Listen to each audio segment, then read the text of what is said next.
Good afternoon. 1 o'clock meeting on the 24th. I'd like to entertain a motion to have an emergency meeting. So Second. Any discussion? All's in favor, say aye. Aye. Okay, I'm just going to read a statement pursuant to Rhode Island General Law 42-46-6, which allows the board to enter into... Hi, Bristol. How are you doing? I'm extending the thank you. I'm going to keep the door open, but not...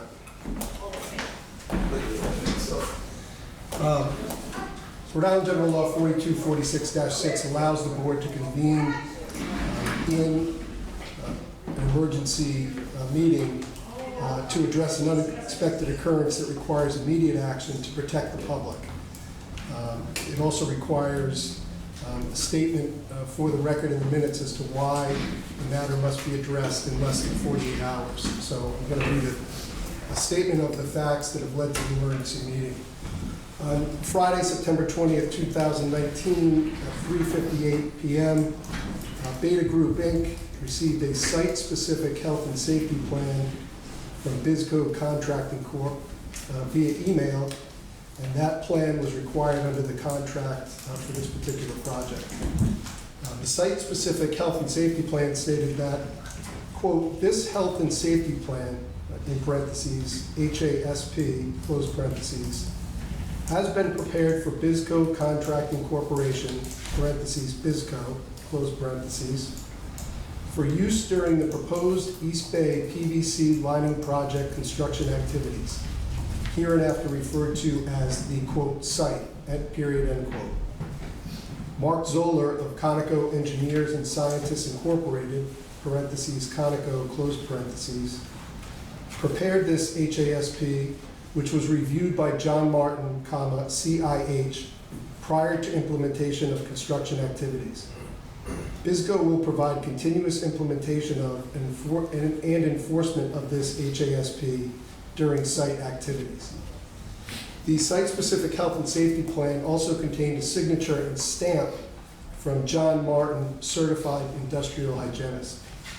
Thereafter, as part of its due diligence, Beta Group contacted John Martin and Conoco to confirm that they had prepared the site-specific health and safety plan. Both parties contacted Beta and stated that they had not reviewed, approved, signed, or stamped the report. On Monday morning, September 23rd, 2019, legal counsel for the Bristol County Water Authority was able to review the site-specific health and safety plan submitted by Bisco. Legal counsel was also able to speak with Brian Klingler from Conoco and John Martin, whose stamp appears on the site-specific health and safety plan. And both parties confirmed again that they had no involvement in the preparation, review, or approval of the plan. In addition, Mr. Klingler confirmed that Conoco was not providing air monitoring equipment and maintenance procedures on the site as represented in the plan.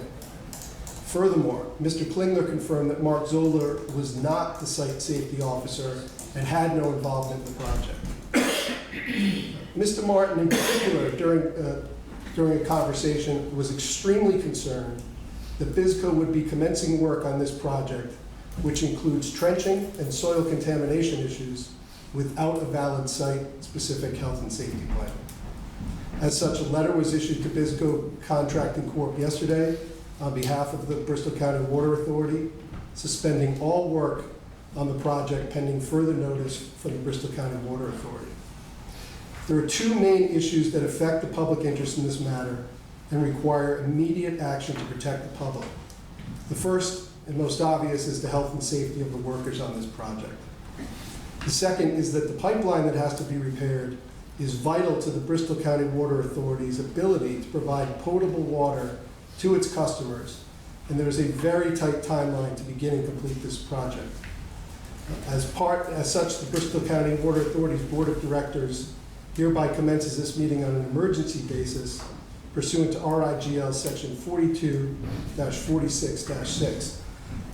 The site-specific health and safety plan that was submitted by Bisco will be made a part of the meeting materials. I have copies for the board members. In addition, I received today a letter and attachments from attorney Scott DeMello on behalf of BizCo. Those will be made part of the meeting package. And the letter that was sent to BizCo Contracting Corp yesterday will also be made part of the meeting package.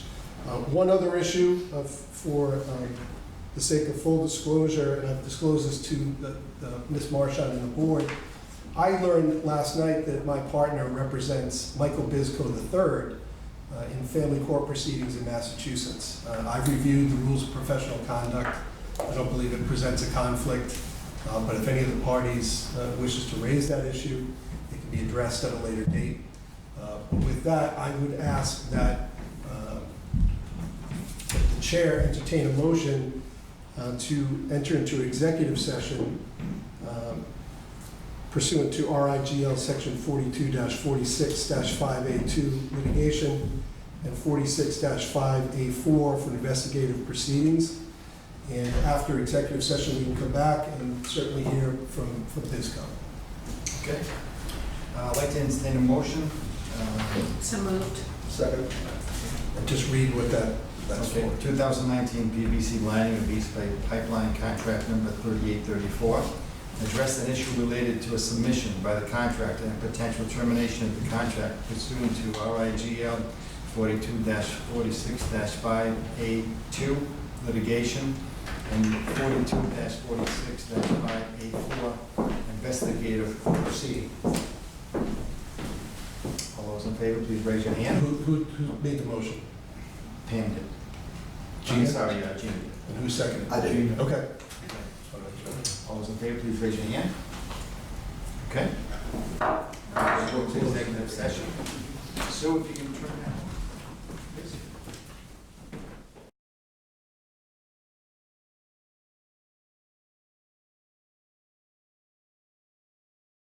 Motion to seal.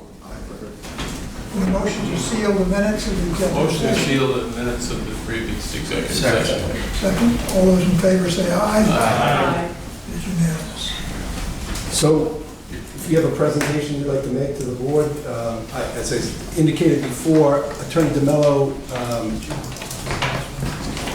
did submit a letter with some documentation, fairly part of the record, but as I've spoken with Attorney DeMello, and we certainly indicated we give him every opportunity to make a presentation to the board on this issue. Good afternoon, members of the board. Scott DeMello on behalf of Bristol Contracting Corp. And with me is Michael Bizco III. And as Attorney Keough has indicated, we provided a packet of information this morning, which I know that you just reviewed with you while in executive session.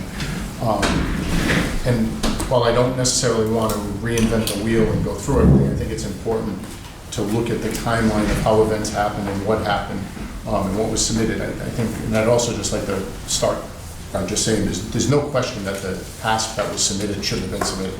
My client will tell you that right from the get-go. It was submitted on Friday at 3 o'clock in the afternoon. Mr. Bizco did not see that when it was submitted into the sent in. Mr. Diamond, who is here, is the one that had submitted it. And didn't even know that there was an issue until we got Mr. Keough's letter yesterday afternoon. So, you know, from our perspective, no one is certainly suggesting that that was the appropriate HASP that should have been submitted to the authority. And I think if you look at the timeline of events, going back to the post-bid supplemental letter that Bristol Contracting had submitted to the authority when they had requested for additional information, that right at the very beginning, Bristol identified Riverhawk as being their environmental consultant. And that we've attached it, and I didn't get an opportunity to label them, but the letter is the last tag in our letter, and it was a September 3rd letter. And in that, it indicates the proposed LSP environmental engineer is Riverhawk Environmental, and that they'll provide the necessary management plans, testing, and reporting as necessary in respect to contaminated materials. So right from the beginning, Bristol had identified Riverhawk as being involved with the project and was going to be their representative on the project. At no time did they represent other than what's in the HASP that was submitted, that Conoco was in any way, Conoco was in any way going to be part of the project. They just didn't identify them because they weren't part of the project. Mr. Bisco understands that. Bisco Contracting understands that. After the bid was awarded, Wilcox and Barton, they had some discussions with them as well. Another environmental company who has done a lot of work in the Port of Providence, and they were also engaged at that time to provide environmental services along with Riverwalk, and they were going to use the both of them to do different things. And we've provided you with the quotes that were received by my client from both of those companies, where they indicate that they were going to be preparing and involved in preparing the HASP, and that they were going to do that. Not only did they get the quotes from those companies, but then when it came time to prepare the HASP, my client prepared a draft of one. Mr. Diamond did that. We provided you with the email from Mr. Diamond to both Riverhawk and Wilcox and Barton.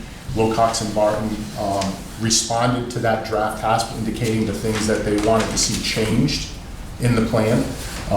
Those things were implemented for the most part. I don't think that every single item that was on there was implemented in the plan, but Mr. Diamond had made most of those changes. And then just turned it around and believed and understood that that was supposed to be submitted and that everyone had approved of what was supposed to be done. There's no indication from Bisco that they had submitted Conoco as their site representative, other than what's in that HASP. And if you look at the HASP, it just doesn't make any sense that they would have provided that intentionally to show that they were going to be using them, or for some reason using them, because the moment somebody showed up on site or made a phone call as this, they would be told that Conoco has nothing to do with the project. So it would make absolutely no sense at all for them to have intentionally submitted that document with the purpose of having the authority think that they were using Conoco. It also identifies Mr. Diamond as the project manager, which he's not the project manager on the job. There are several things in that HASP that are clearly not applicable to the project, and had they been reviewed, and it's clear that they were not reviewed properly prior to their submission to the authority, it wouldn't have gone in, and there would not have been that submission, and we wouldn't be here today. Certainly, I think if you look at the information that we provided, this all happened in literally a day and a half. The draft plan was circulated around, I believe it was the 19th, and it was then submitted to the board on the not the board, but the authority on the 20th. From Bisco's standpoint, they had thought that, Mr. Bisco had thought that Riverhawk had reviewed the plan, and that Barton and Wilcox and Barton had reviewed the plan, and that was what was being submitted. Only when we received Mr. Keogh's letter did we realize that there was this issue with the erroneous information being contained in the plan. We have a representative of Riverwalk is here, Mr. Kenny, who's in the back there, who we had identified. He has prepared a HASP that is qualified for the project. Bisco is willing to submit that plan. I think that they have a right to fix the mistake. There's no real difference here in any other submittal on a project. We recognize that it's an important submittal, but if there's a submittal that is submitted that doesn't comply with the project's requirements, the typical standard response is it gets kicked back and it gets resubmit. And that's what, and they have a right to be able to cure that. As we point out in the letter, there is no requirement that there even be a stamp on the plan by a certified industrial hygienist.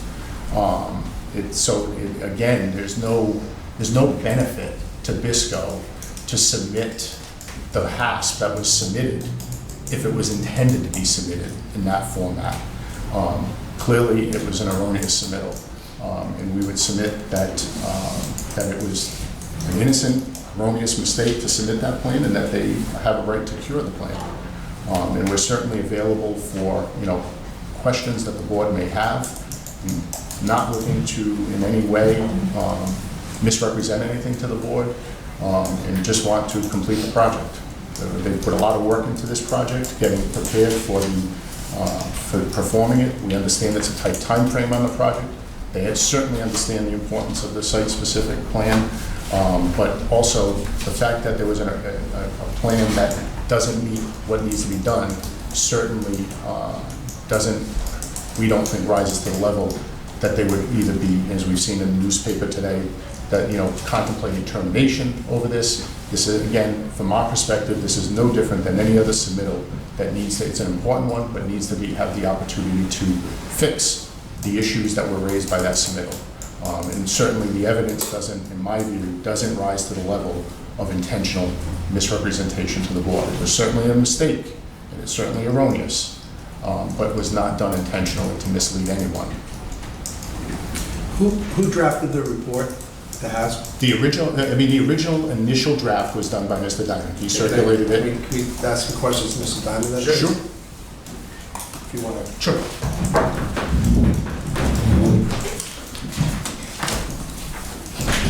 Mr. Diamond, do you have a copy of the HASP? Not in front of me. Okay. You're going to want to read along.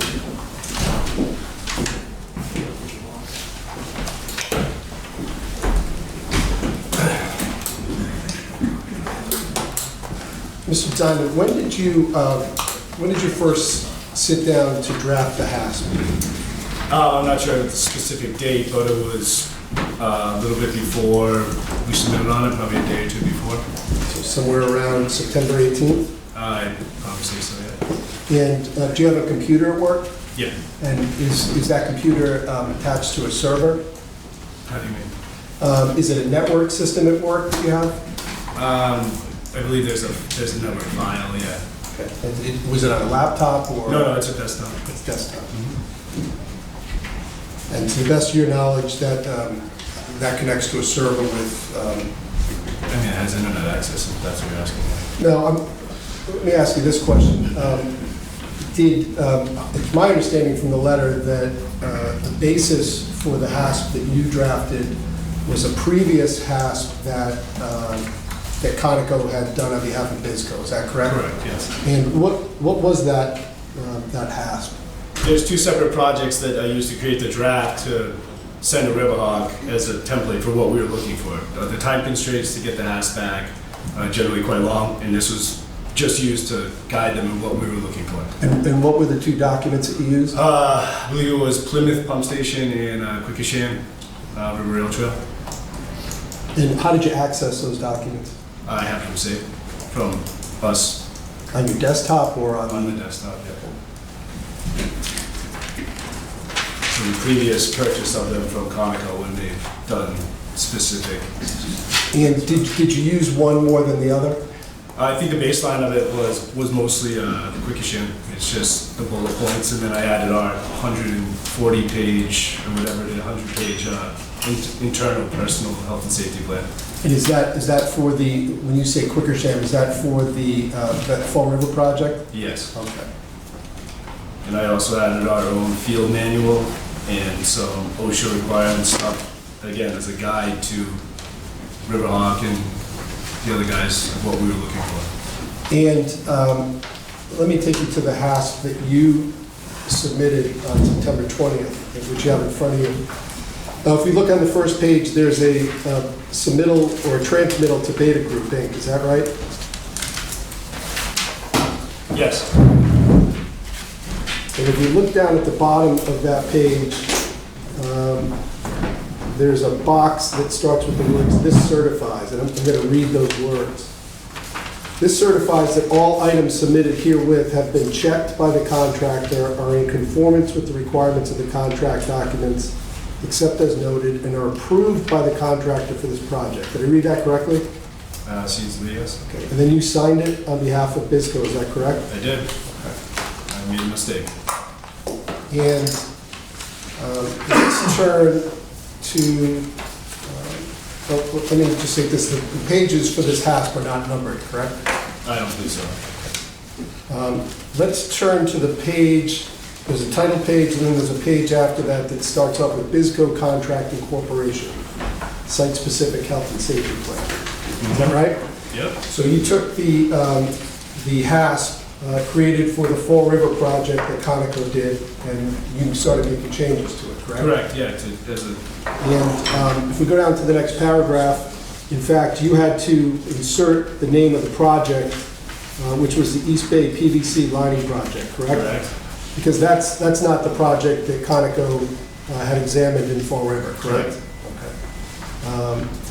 And it says hereinafter referred to as a site, Mark Zoller of Conoco Engineers and Scientists Incorporated prepared this HASP, which was reviewed by John Martin, CIH, prior to implementation of construction activities. Is that correct? That's correct.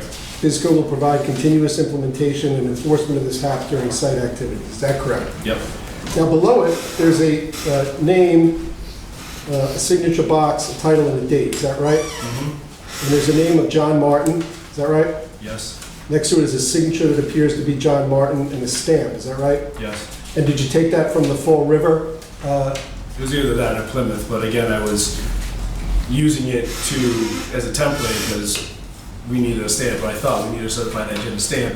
When it was sent to Riverhawk, this is what we need. So you It's obviously cut and pasted, it's not an actual stamp. This is, I mean, it's clearly, as anyone can see, it's not an engineered stamp. Right. It's a cut and paste, it's cut in half. I inadvertently took the comments from them and sent them thinking that it was a final revision of the final draft. took the comments from who? They came back we sent this to Riverhawk Okay. as a draft. So you sent this to Riverhawk Correct. with Mr. Martin's name and stamp on it. Correct, as a draft showing what we were looking for from them to be our ask. And in that draft that you sent to Riverhawk, did you put any note indicating that you needed somebody to stamp this? No, I thought this was guide enough that there needed to be a stamp, it needed to be stamped by a certified engineer. And did BISCO retain Riverhawk to prepare a HASP before you sent it? Them, yes. You did? The quote and everything that says, Do you have a signed contract with them? I'm not sure about that. Okay, I can ask Mr. BISCO that. Let me show you a document. It's the first 4 pages of a plan I received from Conoco this morning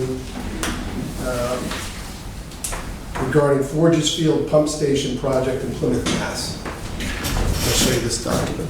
I'm going to hand it out. Yeah, that's the template I used.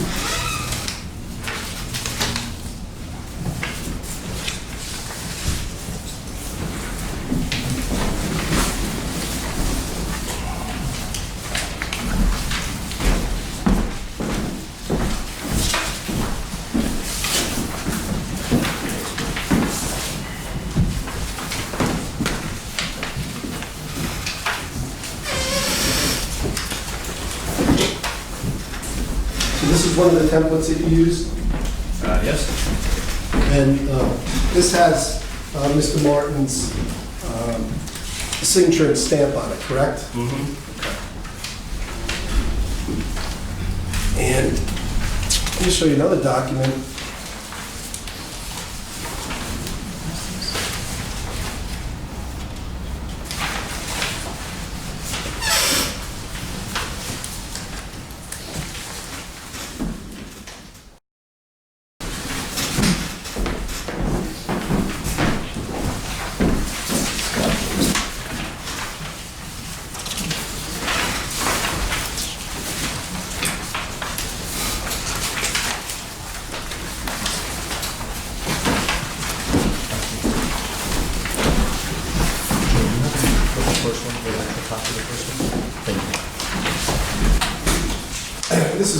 This is the first 1, 2, 3, 4 or 5 pages of the Conoco report for the Fall River project, is that right? Correct.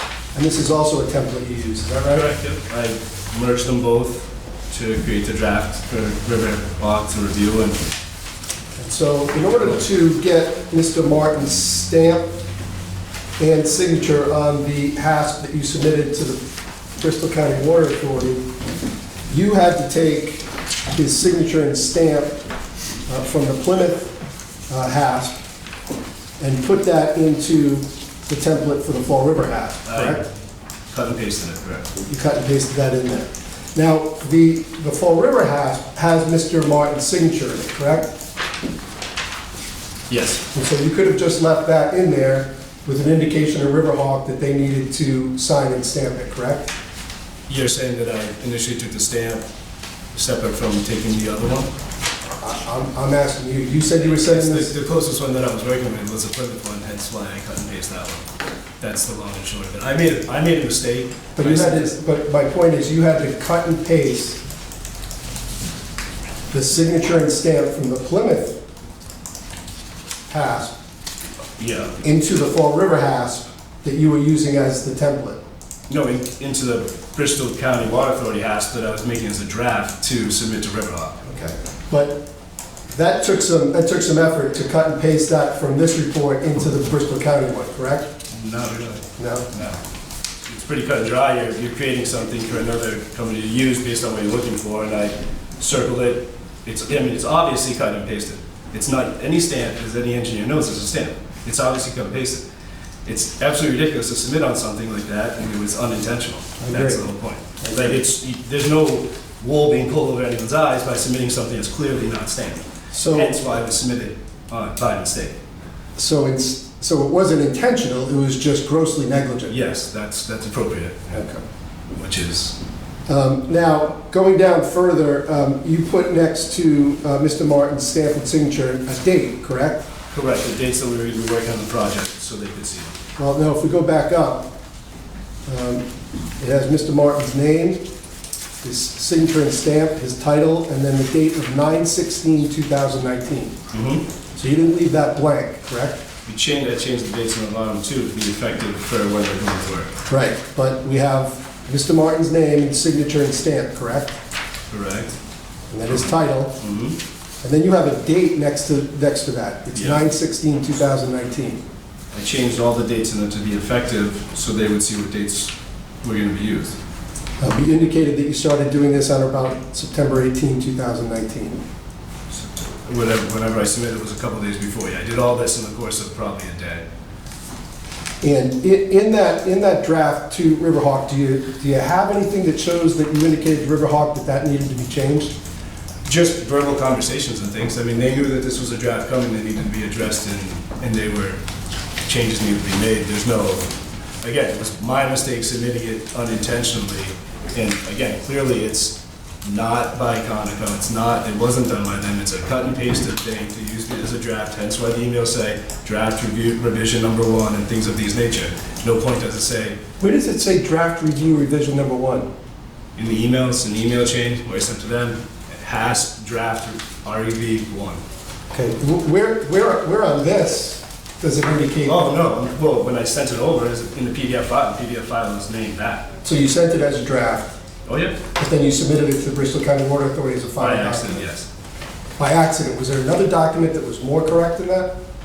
Another document. I thought that was the final document when it came back. What made you think that was the final Because I document? didn't go through it as I should, and I thought the correct changes had been made. Well, when you created this document, if we go to the next page, under Site-Specific Health and Safety Plan, it says this plan was prepared by Conoco Engineers and Scientists Incorporated on behalf of Bisco Contracting Corporation. Is that correct? It says that. So you didn't delete that before you sent it over to Riverhawk? Nope, again, I did not.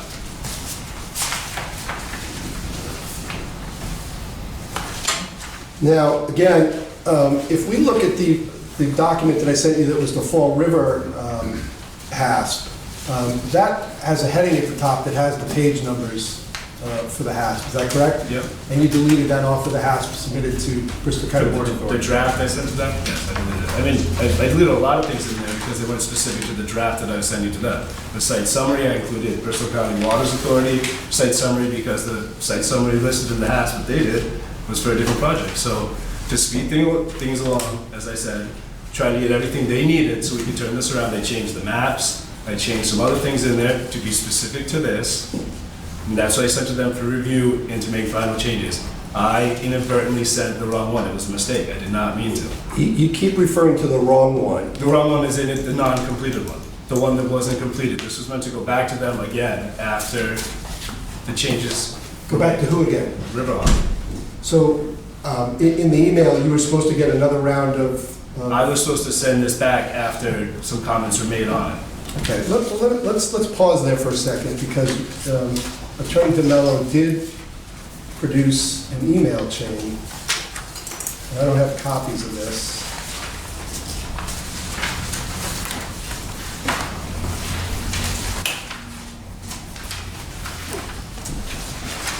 But you sent a email to David Foss at Wilcox and Barton, B. Kenny at Riverhawk, B. Smith at Wilcox and Barton, and Mike B. at BizCorp on September 19, 2019, correct? If you're reading it, it's correct. And Mike B is Mike Bizco, correct? Correct. And it says, warning, please see attached initial HASP draft for review. Thanks. Now, there's then an email back from Barrett Smith to you, B. Kenny, Mike B., and Dave Foss on that same day at 4:21 p.m. Is that correct? Correct. And do you have a copy? I don't know. Maybe he could. I'm quite sure what it says though.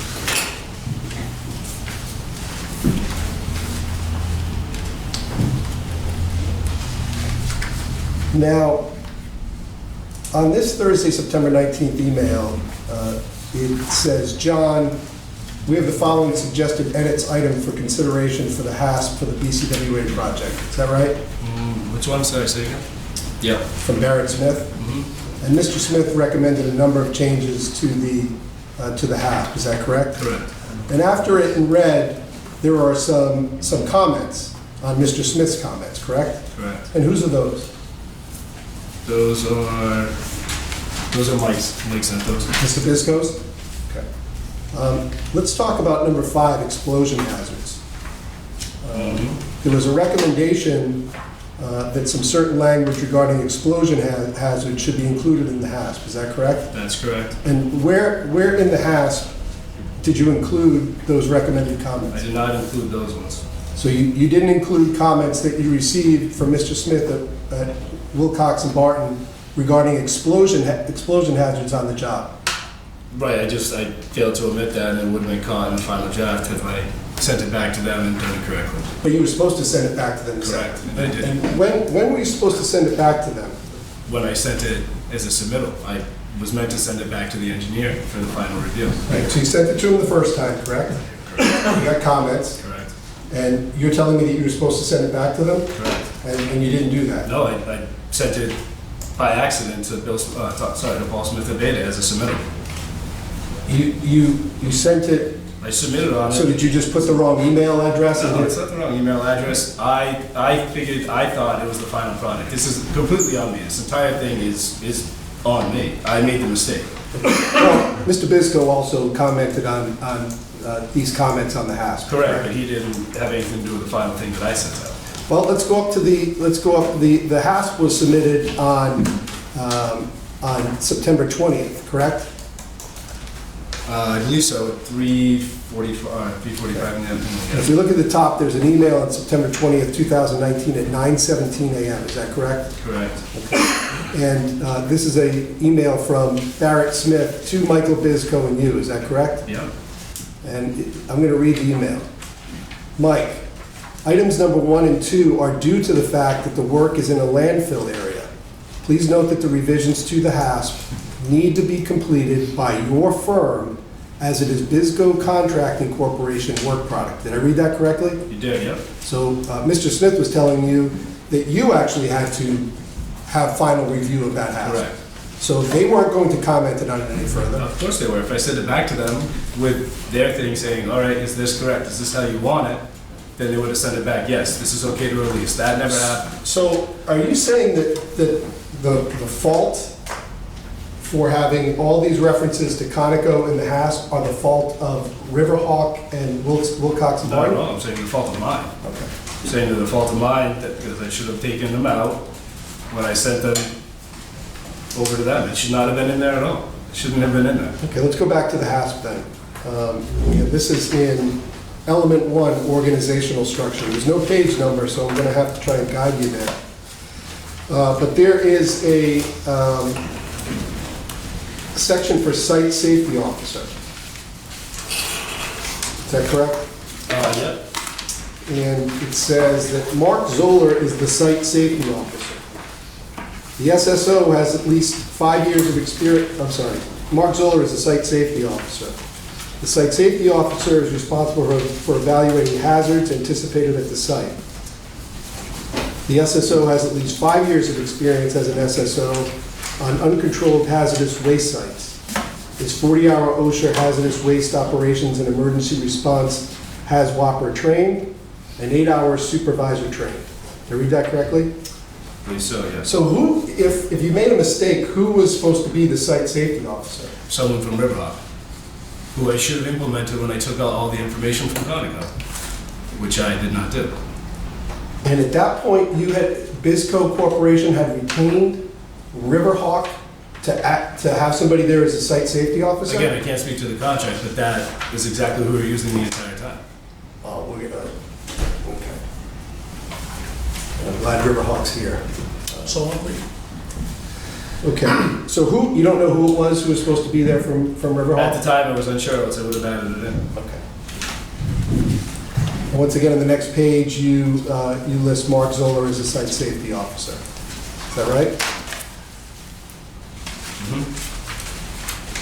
You also listed him as a site safety officer 2 pages It's not- later on the Can I contract. just clarify, it's not listed, it is what I cut and pasted from previous ones. I didn't put him in there after the fact. These are still cut and pasted items from 2 previous hasks that we got from Conoco. Mark Zoller, who happens to be my best friend, who in no way would ever do this to, had nothing to do with this, and it wouldn't be in there if I meant to add anything separately. It's a cut and paste issue, that's all I did. What experience do you have in creating health and safety plans? Not very much. So you're not qualified to prepare a health and safety plan, is that Correct, right? which is why I shouldn't have sent it, which is why, again, it was a mistake.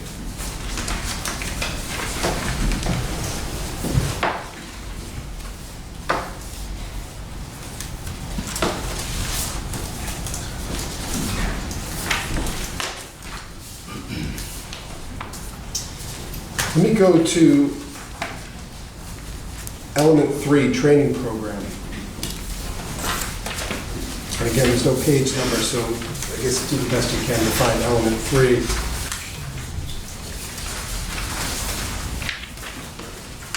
Can you give us a little more of an indication of this? If there's no page numbers. Element 3, training program. And 1, 2, 3, 4, 5, 6. Six headings down, yeah. 6 headings down, qualification of trainers.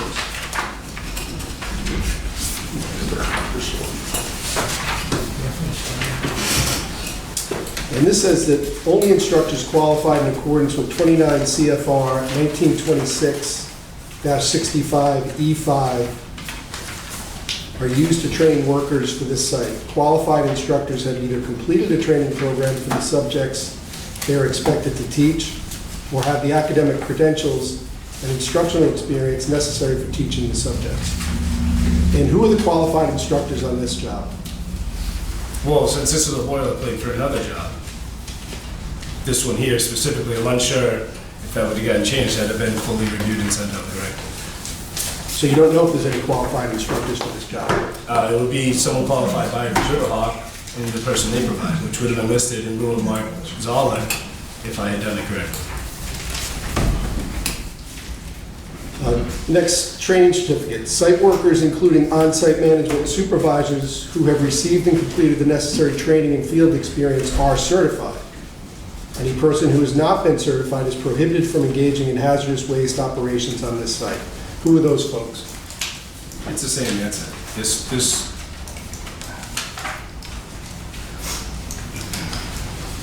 Refresher training. Site workers, including on-site management supervisors, shall receive annual HAZWAPA refresher training consistent with the requirements of 29 CFR 1926-65E8. And who are those site workers who received that? Again, it was meant to be told to me by Riverhawk when it was finally completed, when the actual thing was completed.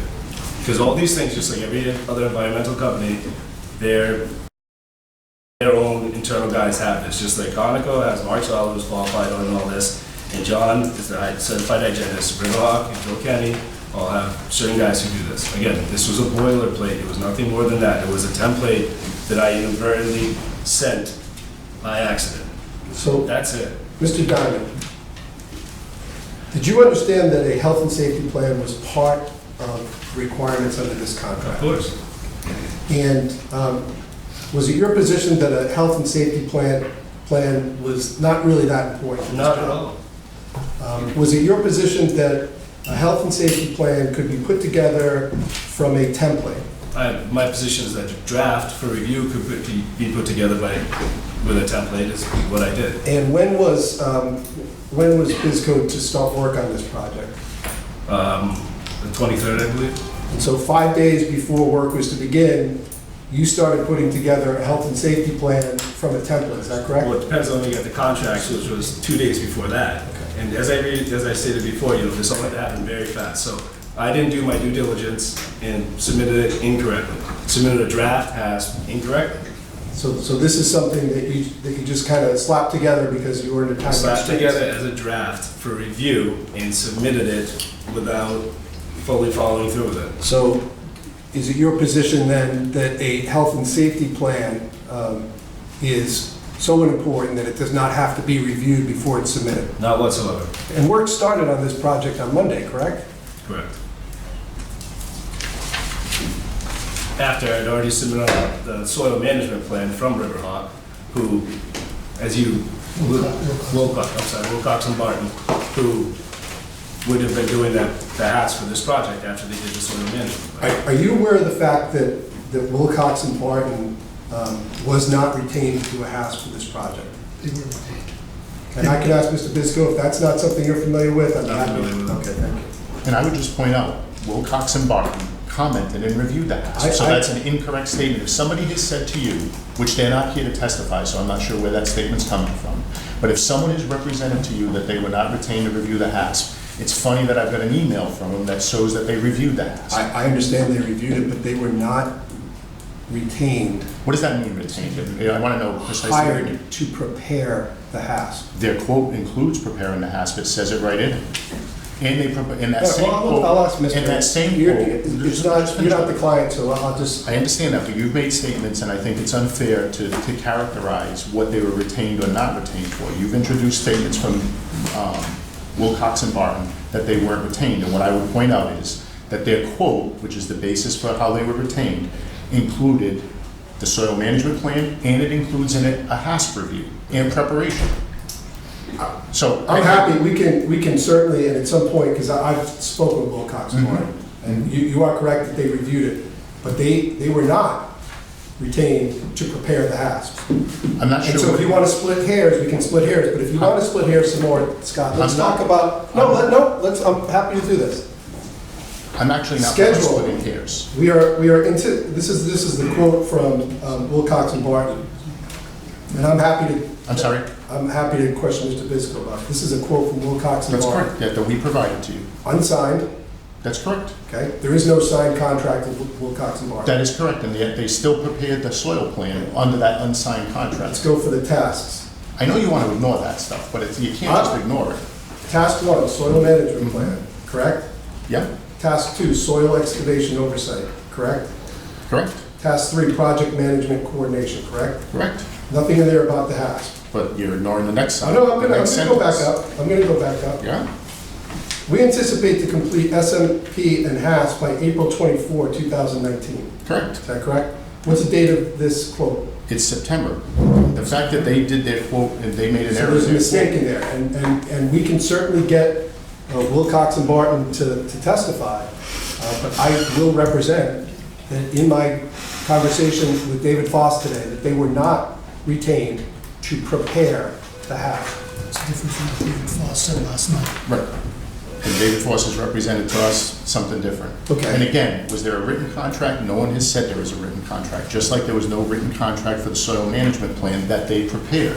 Let me go back to the And that HASP. was submitted and approved Let's go back by who?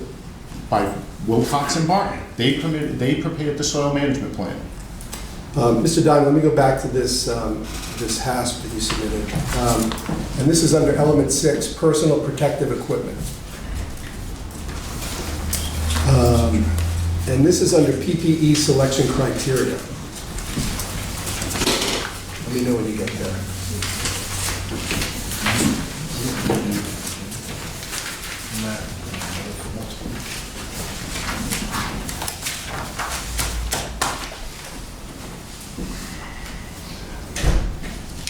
I'm there. Level D modified, level D parentheses modified protection was selected due to the following.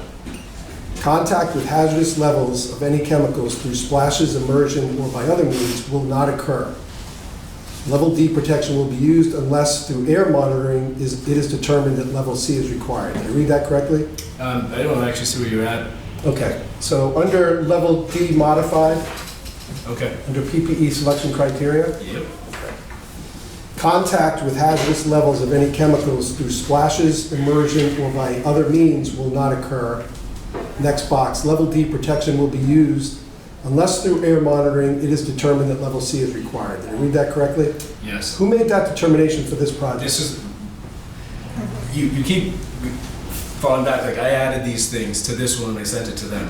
Not the case. It is the one from Quikasham. This was all in Quikasham things. I used this as a template, as a draft. I didn't modify anything else other than their comments, and then we're gonna send back, and I sent it to him on accident, by mistake, my fault. You keep reiterating that these were added in by me or something like that, but it's not the case. These were all by Conoco for a different I project. didn't say you added it. I asked who made that determination for this project. Conoco. Conoco made that determination for No, this specific Conoco project. made this from a cut and pasted HAS from the Quikasham project, which I clearly stated multiple times that it's a draft. So when we're talking about personal protective equipment that has to be used for this project, this indicates that, that certain determinations were made about contacts with hazardous levels. That was submitted to the BCWA, correct? Yes, by accident. But that's not correct. Nobody made that determination. for this Correct, because it project. was submitted on accident by me. As a mistake by me. Although I would point out that Wilcox and Barton reviewed it and made comments about it. So to say that it was not looked at all just is incorrect. So if that level D was wrong, wouldn't they have said, omit it, take it out? Were you not informed that BizCo was responsible ultimately for this report? Correct, and I meant to send it back to them for the last draft, and I sent it out by accident. Unintentionally is a better word. It was unintentional. Element 7, environmental monitoring. This indicated that monitoring would be, air monitoring would be done by Conoco, is that correct? The original draft, yes. That's not true, correct? Conoco had nothing to do with this. Correct.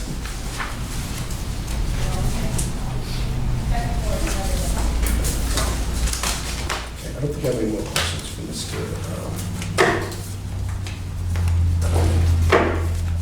Guys, I would like to state to the board that completely an oversight and mistake on my part. Not, in no way would I think this would get past anything if it was meant to get past anybody, because it's clearly in error all over the place. It was meant as a draft for a year. That's Can I all. ask a question to Dover Hawk, please? Are you done with me? Is that what this is? Yeah. Thanks. Cass, do you mind if I?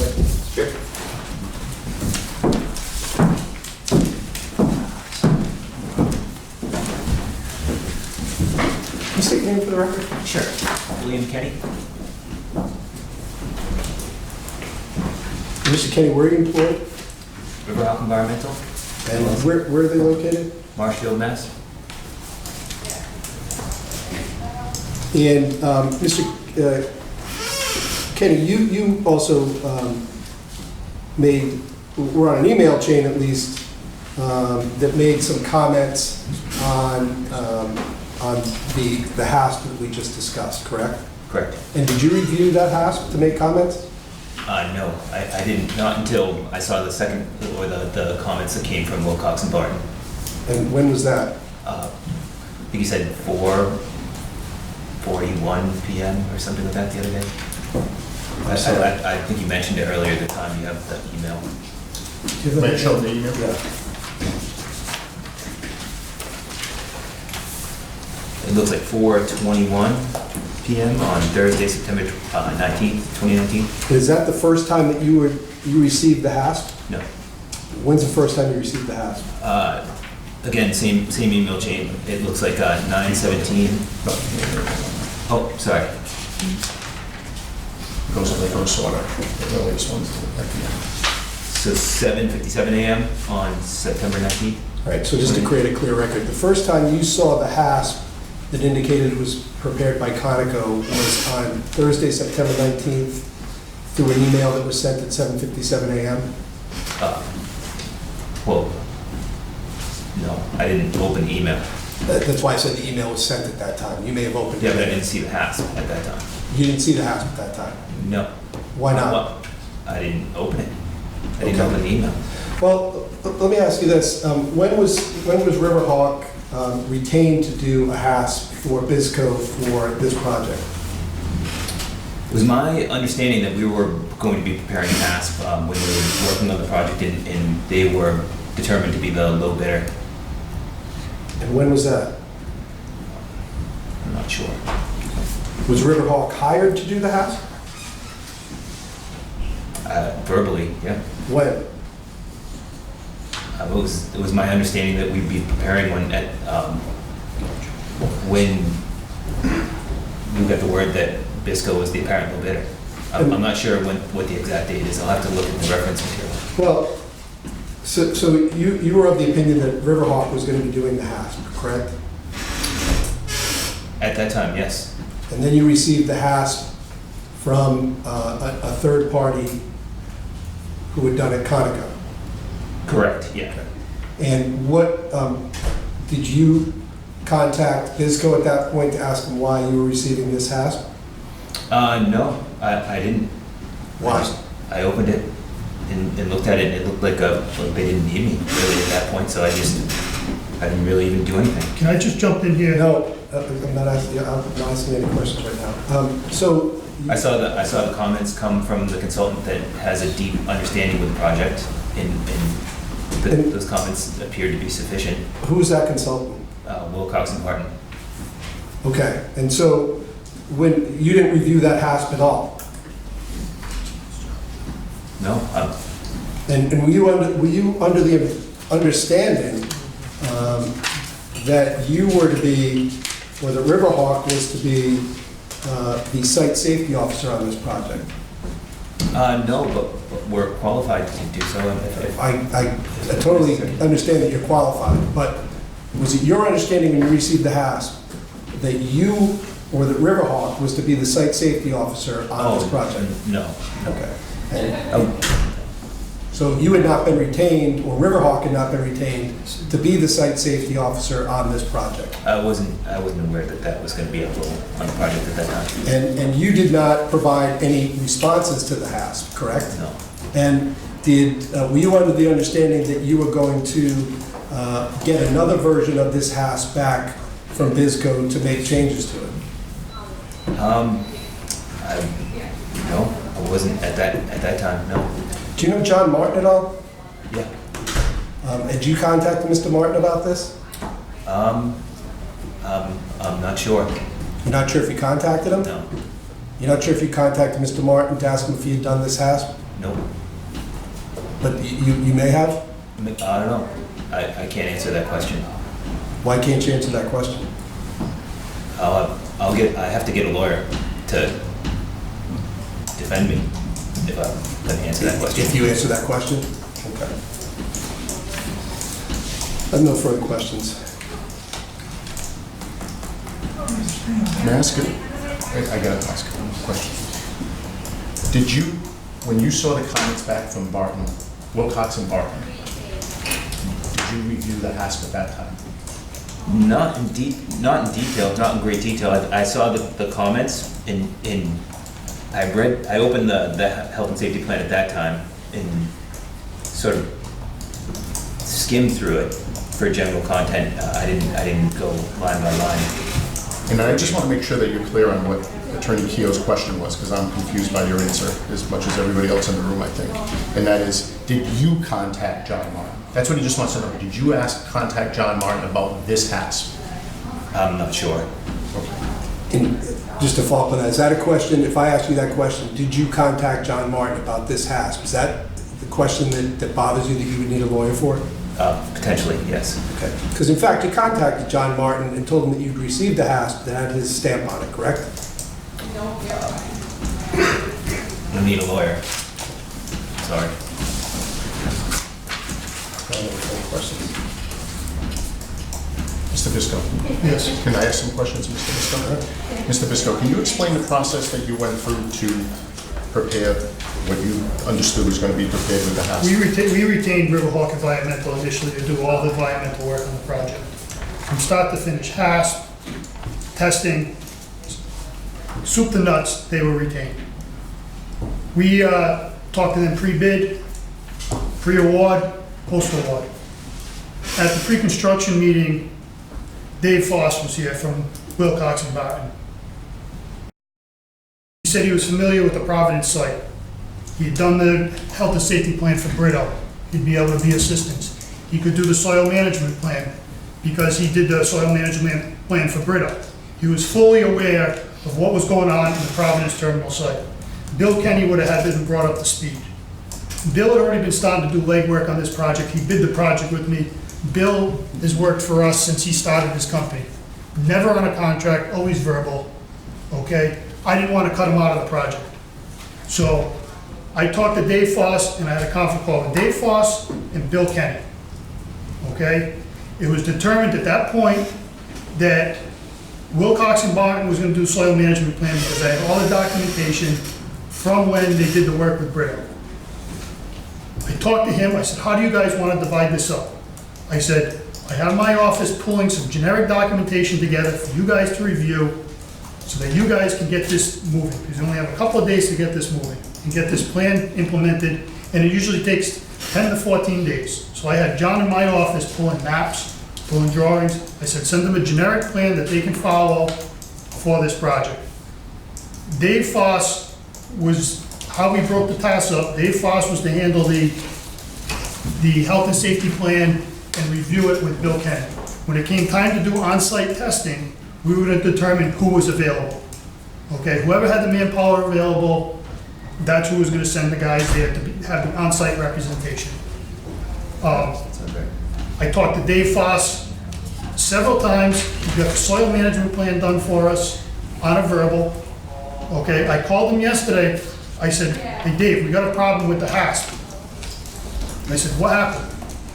And he said, there was a miscommunication. I thought I was just reviewing it. I didn't think I was completing the whole HASP. And that's where the disconnect was. Wilcox and Barton reviewed it. He didn't have time to prepare it. There was a disconnect between Bill Kenny, Bisco Contracting, and Dave Foss from Wilcox and Barton, and John Diamond in my office. We received the comments back. As John said, it should have went back to Wilcox and Barton, who had reviewed it, and who I was under the impression was submitting a health and safety plan for Bisco Contracting for this project, based on the same verbal that he gave me and that we performed the soil management plan on. So when my office said submit it, we got it done, I said just submit it, because I thought it had been reviewed by both Bill Kenny and Wilcox and Barton, because the only comments I saw come back was that one email. I did not review the final one because I was under the interpretation that through the verbal conversations with Wilcox and Barton, they were working with John to do it. Now keep in mind, I have verbal POs with both environmental companies, the TV company, corrosion company, dewatering company, pipe suppliers, because I did not get a contract until Thursday afternoon or Friday of last week. So this was all done with verbals in order to get submittals done. I still don't have contracts because I got a cease and desist on all of those. I do have some in place now, but I don't have them all. All of this was done on verbal because of the time frame. And I was under the impression, up until yesterday afternoon, when I had called Beta, and I called the office to find out what was going on, that I knew there was a problem with the health and safety plan. Until then, I thought it was approved by both Wilcox and Riverwalk, the two guys that I verbally retained to make sure we didn't end up in a situation that we ended up in. So it was strictly a communication breakdown, nothing fraudulent, nothing that should have taken place to jeopardize anything. It was strictly errors from the style of communications with Wilcox and Barton and Riverwalk, with the dividing up of the work, to the submitting of a health and safety plan that was meant to be a guideline to both Riverwalk and Wilcox and Barton. That's how this got mixed up. And just to be clear, when you say retained, because you've heard Attorney Keough ask questions about whether you've retained Wilcox. Verbally, yes. You get that. When he prepared the soil management plan, do you have a written contract for him? Verbal. Do you have anything other than the written purchase request task order authorization Nothing. form that was submitted, that we submitted as part of the package? Nothing. And we discussed that yesterday. Let me just finish my questions. And then, did you ever sign this and send it back to him? No. And did he still prepare the soil management Correct, plan yes. with that? Was that soil management plan submitted to the Bristol County Water Authority? Yes. Was that approved by the Bristol County Water I have Authority? yet to receive it back.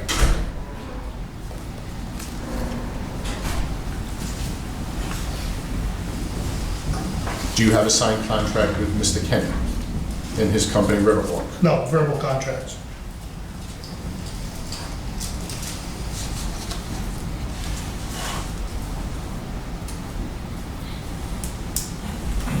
When you were copied on the email chain that we saw, that we Correct. looked at, you were copied on that email chain, correct? Correct. Did you actually open up the draft HASP that Mr. Diamond had sent to Riverwalk and Wilcox and Barton? Nope. And are those your comments in red that are on the email of September 19th at Yes. 4:21? Because I was under the impression that they were completing a health and safety plan per our discussions. And then just draw your attention to number 3. If you could identify, what is your comment that you added to the comment of Mr. Smith? I was under the impression that they were reviewing it and compiling one project What specific. did you say to him?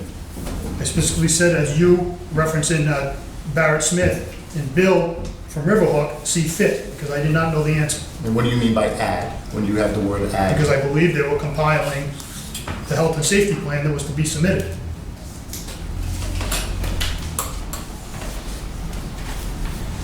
And then number 2, there's a comment that says, if entering excavations deeper than 4 feet, monitor for O2. Do you see that comment?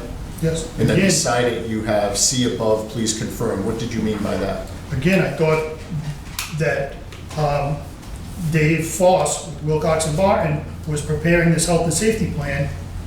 I didn't know the answer, so I was asking them to confirm that O2 monitoring was necessary. The submittal that was prepared and submitted by Mr. Diamond, which we've looked at somewhere here, which was done on Friday, September 20th, 3:57 PM. Did you review that submittal before it was sent out? No. When is the first time that you looked at that submittal? Last night when I got into the office at 5 o'clock, And the reason you looked at it? because I got the cease and desist for the project. I have no other questions. Mr. Bisco, let me start in reverse a little bit here. You indicated that you thought that Wilcox and Barton and Riverhawk were doing the HASP for you. Correct. Okay. Wilcox and Barton was gonna take the lead, and Bill Kenny was gonna assist them following up if they need any assistance. Okay. There was an email to you on September 20th, 2019 at 9:17 a.m. So that's the morning that the HASP gets submitted to data. Is that correct? Yes. And it says, Mike, items 1 and 2 are due to the fact that the work is in a landfill area. Please note that the revisions to the HASP need to be completed by your firm, as it is Bisco Contracting Corporation work product. Did I read that correctly? Correct. So you were told that the HASP was actually your work product, not Riverhawks and not Wilcox and Barnes, correct? I was under the impression that they were both compiling one. I never opened that email before John sent the incorrect submittal. Well, do you understand, let me just sort of bring this up a little. Do you understand the concern? On the one hand, it's either that a HASP with somebody else's stamp and signature was knowingly submitted, or, as Mr. Diamond said, a HASP was submitted that was grossly negligent. So it's one of those two options here. No, Is that I was fair? under the impression that Barton and Wilcox and Riverhawk were compiling a health and safety, project-specific health and safety plan, and that's what was submitted on Friday night. Okay. But when you got this email, you never checked back to him to say, hey, I need to clear this up. You said it's our work product, but I think you guys are doing it. I didn't open that email until after this has been submitted over the weekend. And would you agree that the health and safety plan is an important part of this project? Without question, Okay. And it's something that should be reviewed, correct? without question. Okay. And so again, if that's correct, that it just, nobody reviewed it, would you agree that that was negligent to have nobody review that health and safety plan, hold on, before it got submitted to the Bristol County Water Authority? I was under the impression it was being reviewed by 2 consultants that I hired. And that's based on conversations you had with them? Yes, and I had again yesterday with Dave Foss, You just heard Mr. Kenny indicate he never even looked at the HASP. because my conversation with Dave Foss was that they were gonna take the lead on it.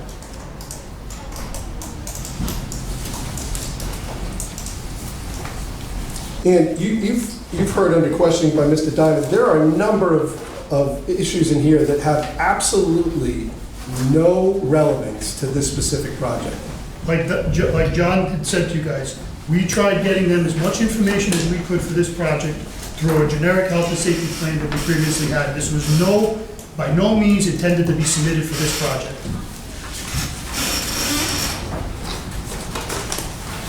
When you say it was not intended to be submitted for this project, I went over it, you saw that Mr. Diamond had to revise the template. He from combined 2 files so that Martin and Wilcox and Bill Kenny had something to go off of. But Martin and Wilcox and Mr. Kenny didn't need to know who had previously signed and stamped the Conoco reports, correct? There's a lot of other information that was irrelevant. That was a template. It was to be revised, to be project specific. What is included or not included, I don't know. I never reviewed it because I hired 2 consultants verbally, one that was gonna take the lead, one that was gonna follow up if there was any issues. So the fault here then lies with Riverhawk and No. Wilcox and It Barton. relies strictly with me because I did not review the last submittal before John sent it. Any blame here lies strictly with me. And it was an error. We've said that since the beginning of this meeting, that it was strictly an error. And like I had said, I hired 2 consultants. Once I brought it, I hired Riverhawk initially. Once I brought in Wilcox and Barton, the lines got mixed, it got blurred, nobody did anything, and the wrong plan got submitted. That's what happened. And again, The lines got blurred. where was the right plan? Nobody did anything. I had 2 consultants that didn't do anything, and we were under the impression that it was being done. And John not knowing and not reviewing it, and me not reviewing it, the so-called draft or guide got submitted. Well, I just want to end with this. When you say that the guide got submitted, are you aware that that Wilcox and Barton did in fact send back some comments? Yes. The ones I answered, correct? Let me show you. Can you show me the comments, please? If they're different from this email? Yeah. These are comments made to the actual body of the HASP. No, You've ever seen those? no, I haven't. And I would point out that the email that we have, because one of the things that I noticed in preparing for today is that there's a reference in there to an attached PDF, I believe. It doesn't say attachment, because I was gonna ask for the same thing, but if you look at the email, there is nothing that says attachment. Well, let me ask you this then. Let's go to, do you have the HASP? That was submitted to the BCWA? Yes. I believe I can shortcut you and agree that probably the comments were not incorporated. Well, they were actually. I don't know if all of these were, Well, that's why I'm asking to turn to that HASP. because I know some of them were. Which page? If you go to element 1, organizational structure,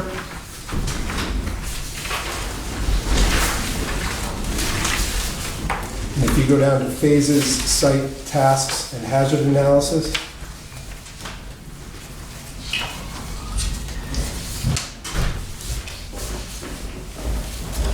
I'm sorry, go down to which one? phases, site, tasks, and hazard analysis. And you see, I've given you one document that has a yellow box. And that information is actually included in the HASP that was submitted to the BCWA, correct? It appears that it was. Mr. Diamond, is that something you We did? already talked about this, and I said I meant to send back for the final revision, or final approval, whatever it was, and that's the one that got sent out. So I did incorporate the comments that they sent to me, as we discussed when I was up there on the stand. But, So this isn't, you would agree then that the HASP that got submitted to the BCWA was not the HASP submitted to Wilcox and Barton and Riverhawk without changes made to it. This was supposed to be a team effort to work with, through Bristol Contracting, Riverhawk Environmental, and Wilcox and Barton. So at what point there was a disconnect? I think it started at the top, to the end. It was beginning when Wilcox and Barton got brought in, left hand didn't know what the right hand was doing. And this is how it ended up. Okay, I tried being proactive by bringing in a third consultant into the mix, and it blew up in my face. I don't have any further questions. May I just add? Yeah. One point, and I think this whole presentation that Mr. Keough just did, very effective, goes through, points out all these problems in the HASP that was submitted. And I think that that's the single biggest indicator of how this was done erroneously and not intentionally. Because it's just, it just doesn't apply to everything that's in the job. And so to suggest that this was done intentionally to get around the authority, again, I just go back to, it literally was revealed in a day and a half. It was submitted Friday, Monday, or I don't know when they called, if they called Friday or they called Monday. All it would take is one phone call for somebody to make a call to say, not even a phone call, when Conoco doesn't show up on site, where's Conoco? You said you were gonna submit Conoco. It doesn't make any sense at all to say that this was intentional. The only thing that makes sense is that it was erroneously done. How it came about, you're right, it's convoluted, there's no doubt about that. But I don't think that you can get away from the basic documentary evidence, which is, we've got Wilcox and Barton saying that they were gonna prepare a HASP. Yep, they've got errors too, because they've got April 24th when they're submitting the quote on September 16th. Clearly that can't be right. You also have Riverhawk's quote saying that they would do the HASP. You've got communications with Riverhawk and Barton, Wilcox and Barton. The only thing that mentions Conoco is the HASP that was submitted. And no one on this side of the table is suggesting that that was the appropriate submittal. And does the submittal say it's the appropriate submittal? Of course it does. Every single submittal that is submitted on a project, when it gets kicked back and says, please revise, all says on it, we've reviewed this and think it's in conformity with the document, with the contract. Every single submittal. Yet, routinely, on every construction project, submittals get returned by the engineer saying revise and resubmit. Because we don't think it meets the project for either 1, 2, or 3 reasons, whatever those reasons are. And so, yes, is the certification on there? Absolutely. Mr. Diamond, I think, truthfully tells you that he made the mistake, because he is the only one that made the mistake. There's no information that Mr. Bisco reviewed it. There's no information that it was submitted after a thorough review. And was it an error? Absolutely. No doubt about it. But what, again, I would just submit to you is that if you go and you look at the terms of your contract, the terms of your contract require you to provide the contractor with an opportunity to fix, even if they're in breach. And we would submit to you, they are not in breach. This is not a breach of contract. Is it a mistake? Absolutely. Does it need to be fixed? Absolutely. But it does not require drastic action of termination that just goes down a road that I don't think anybody needs to go down nor wants to go down. Because it doesn't make any sense to do it over this, when it literally, we're talking about something that has happened in a day and a half, Friday to Monday. That's what we're talking about. And it can be fixed. And it can be fixed by submitting a HASP that has the proper information in it, that should have been in it from the beginning. No question about it.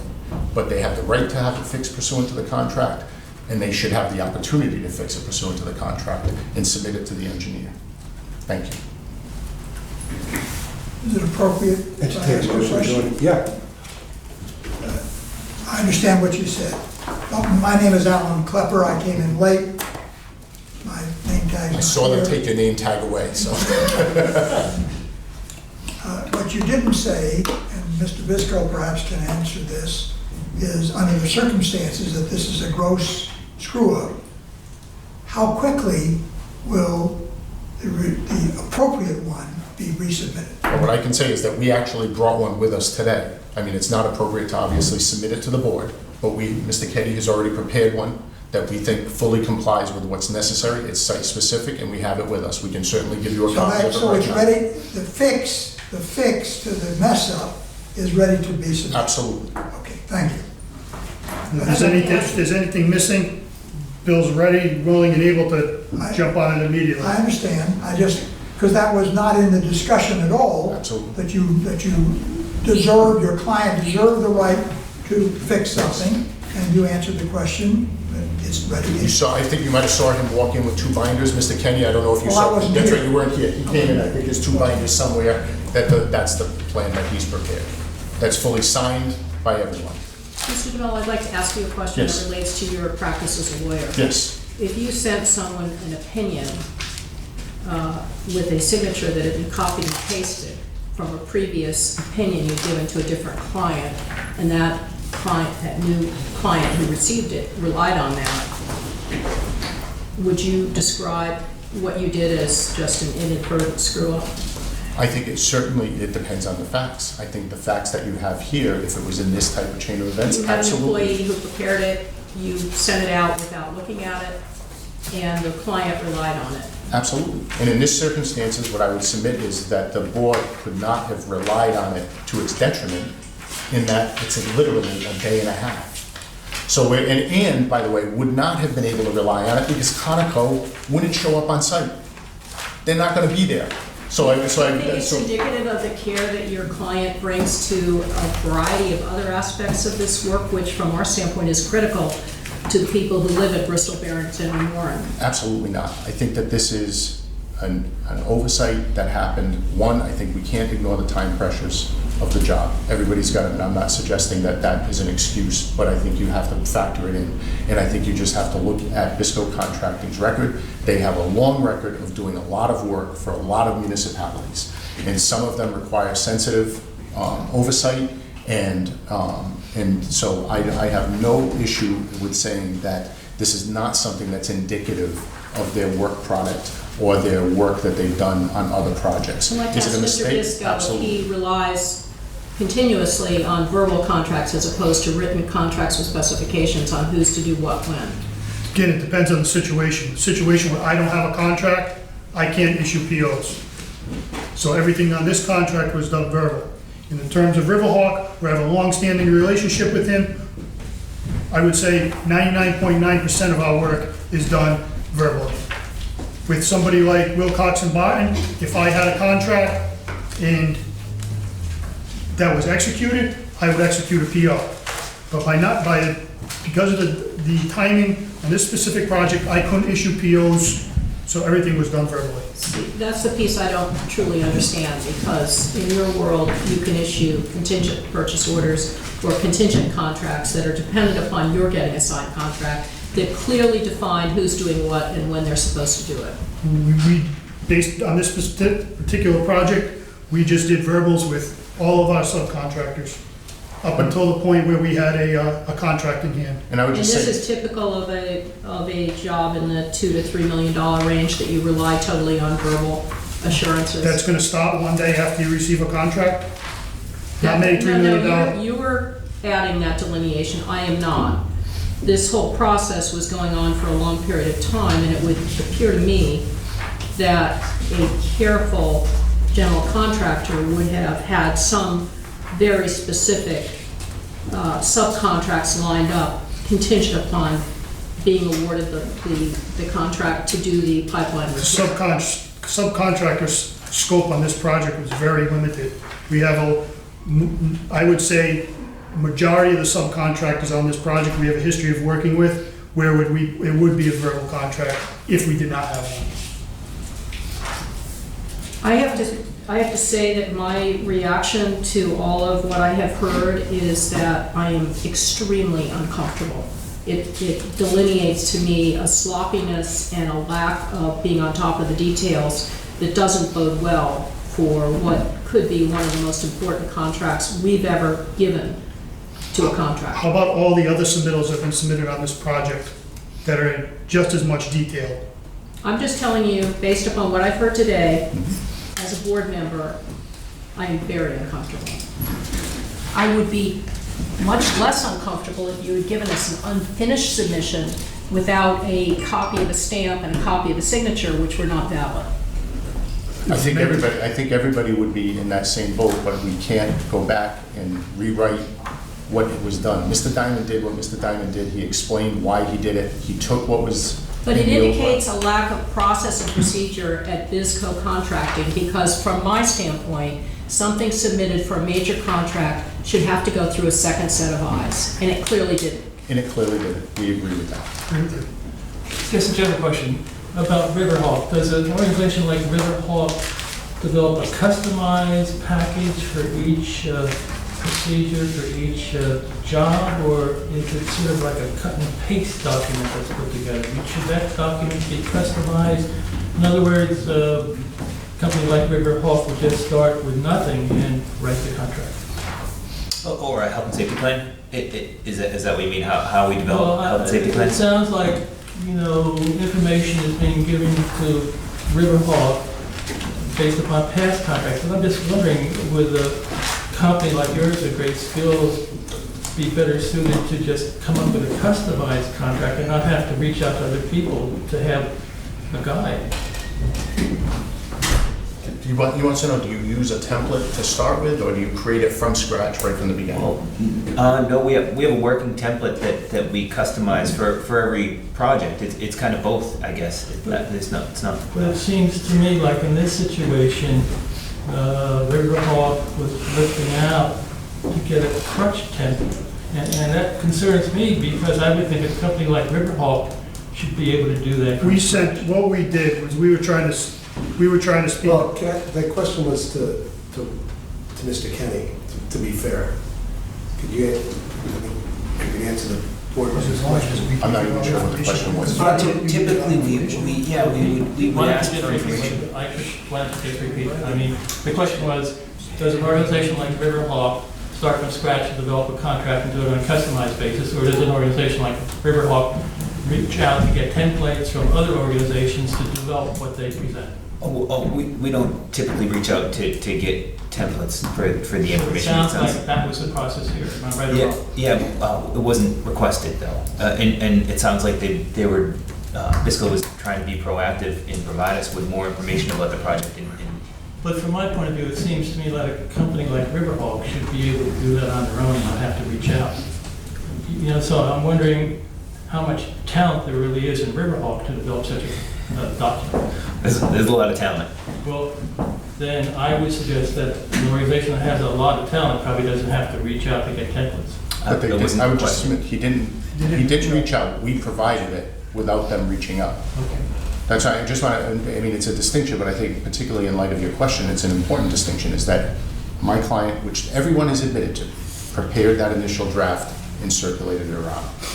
Where it went from there, we can see it didn't go in the right direction. No question about it. Does anyone have any other director have any questions? Anything more from you, Joe? Just a motion to go into executive session again. Okay, thank you, Joe. We go into executive session. Second. Second. All those in favor of returning to executive session for the same topic, all those in favor raise your hand. Thank you, it is passed. We'll take a 2-minute time out. Okay, it's now 6 minutes before we've come out of executive session. Entertain a motion to seal the minutes of executive session. Second. Those in favor raise your hand. That's the two sessions of executive session. Before we make before the board makes any motions,